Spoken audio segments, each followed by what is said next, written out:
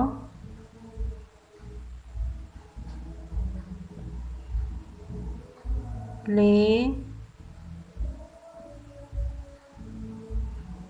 ငါး6ခွန်ဒါဆိုရင်အခုဒီဘက်တစ်ချမ်းနေရတော့ဆက်ပြီးသွားပါပြီဆက်ထိုးပါမယ်ဒီနားလေးလည်းဆက်ပါမယ်အဲ့တော့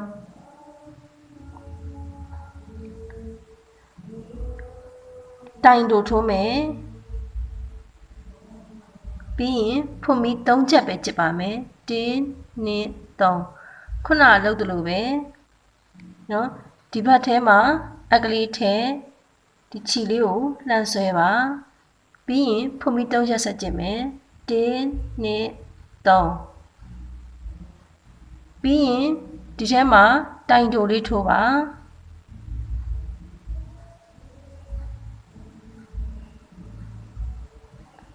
အခုဒီလိုလေးရပါမယ်နော်ဆက်ထိုးပါမယ်တိုင်ထိုးပြီးရင်ထုံးစံအတိုင်းဒီမှာတိုင်ရှည်9တိုင်ထိုးမယ်1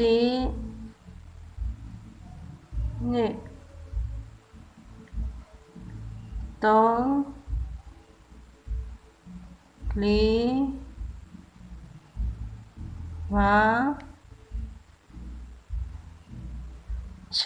6 9ဖုံးပြီး3ချက်1 2 3ပြီးရင်အကလေးကိုဒီဘက်ကနေ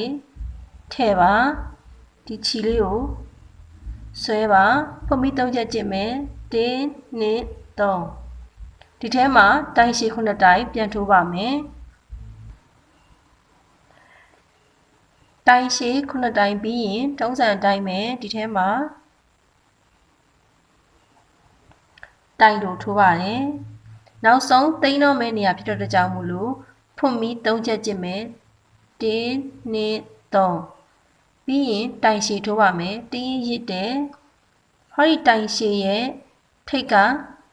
အပေါက်လေးထဲမှာအထက်ခြီဆွဲတိုင်ရှည်လေးထိုးပြီးရင်ဖွင့်ပြီးတစ်ချက်ကျစ်ပြီးတော့ခြီစာလေးဖြတ်လို့ရပါပြီ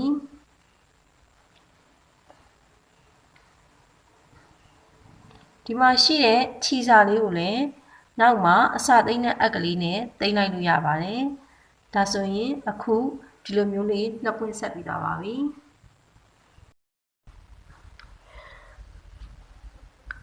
အပွင့်3ပွင့်ဆက်တဲ့နေရာကတော့နှစ်ပွင့်ဆက်တာနဲ့တူတဲ့အတွက်ကြောင့်မို့လို့ဆက်မပြတော့ပါဘူးဒီနှစ်ပွင့်ရဲ့ဒီဘက်ဘေးကနေတစ်ပွင့်ဆက်လိုက်ရင်ရပါတယ်အခုဒီ4ပွင့်မြောက်ပွင့်လေးကိုဆက်ပြပါမယ်ဆက်တဲ့အခါမှာအခုလိုပုံစံလေးဆက်မှာပါဒီဘက်ကအပြည့်ထိုးထားတယ်ဒီဘက်ချမ်းဆက်စရာမလိုတဲ့အတွက်ကြောင့်မို့လို့အပြည့်ထိုးထားပါတယ်ဒီဘက်မှာကျတော့ဒီနားလေးနဲ့ဆက်ရပါမယ်ဒါကြောင့်မို့လို့တိုင်ရှည်9တိုင်ထိုးထားတယ်ထိုးထားပြီးရင်ဖွင့်ပြီး3ချက်ကျစ်ပါမယ်1 2 3ဒီထဲမှာအကလေးထည့်တယ်ပြီးတော့ဒီခြီလေးကိုလမ်းဆွဲပြီးထိုးတယ်ဖွင့်ပြီး3ချက်ကျစ်မယ်1 2 3ပြီးရင်ဒီထဲမှာတိုင်ရှည်9တိုင်ထိုးပါမယ်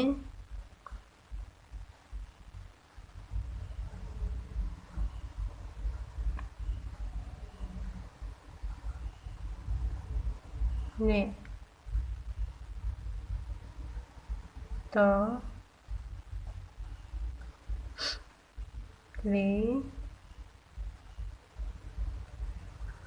5 6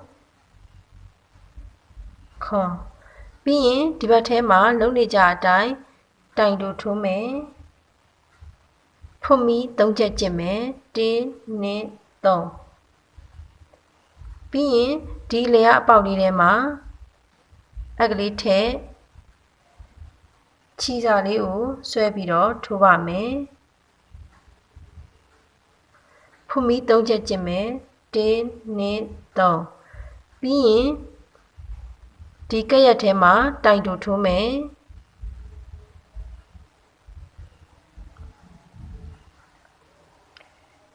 အခုဒါဆိုရင်ဒီတိုင်းလေးဆက်ပြီးပါပြီဒီနားလေးမှာလည်းဆက်ရမှာပါဒါကြောင့်မို့လို့ဒီဘက်ချမ်းထဲမှာတိုင်ရှည်9တိုင်အရင်ထိုးပါမယ်တိုင်ရှည်9တိုင်ထိုးပေးပါတိုင်ရှည်9တိုင်ထိုးထားပြီးရင်ဆက်ပါမယ်ဆက်ဖို့အတွက်ဖွင့်ပြီး3ချက်ကျစ်ပါ1 2 3ပြီးရင်ဒီဘက်တစ်ဖက်ထဲမှာဒီဘက်တစ်ဖက်ထဲမှာအထက်ခြီလေးဆွဲပြီးတော့ဖွင့်ပြီး3ချက်ထိုးမယ်1 2 3ပြီးရင်ဒီဘက်တစ်ချမ်းထဲမှာတိုင်ရှည်9တိုင်ဆက်ထိုးပေးပါတိုင်ရှည်9တိုင်ပြီးရင်အခုလိုမျိုးရပါပြီဒီနားလေးမှာပြန်ဆက်ရပါဦးမယ်အဲ့လိုဆက်ဖို့အတွက်ဖွင့်ပြီး3ချက်ပြန်ကျစ်ပါဦးမယ် ဖမီမကြည့်ခင်ဒီဘက်ပေါက်ထဲမှာတိုင်တိုထိုးရပါအောင်မယ်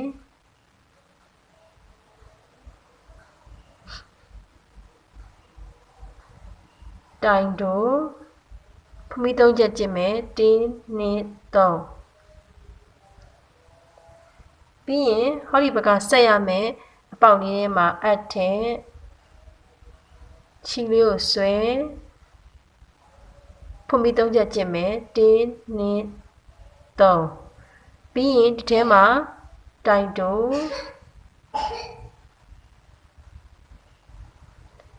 ပြီးရင်ဖမီ9ချက်ပြန်ကြည့်ပါဖမီမဟုတ်ပါဘူးเนาะမှားပြောတာပါတိုင်ရှည်9တိုင်ကြည့်ပါတိုင်ရှည်9တိုင်ပြီးပြီဆိုရင်ဒီဘက်နဲ့လှမ်းဆက်ရပါဦးမယ်အဲ့အတွက်ကြောင့်မို့လို့နောက်ထပ်ဖမီ3ချက်ကြည့်ပါ1 2 3နောက်ဆုံးဒီဘက်ကြံတဲ့ပေါက်ထဲမှာအပ်ထဲချီလေးဆွဲ1 2 3ပြီးရင်တိုင်ရှည်9တိုင်ထိုးပါမယ်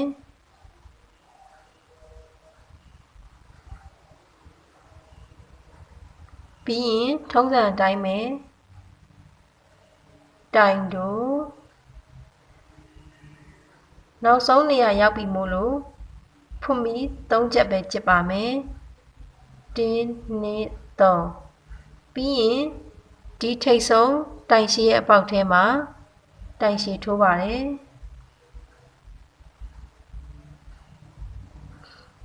ဖမီတစ်ချက်ကြစ်ပြီးတော့ခြိစားလေးဖြတ်လို့ရပါပြီ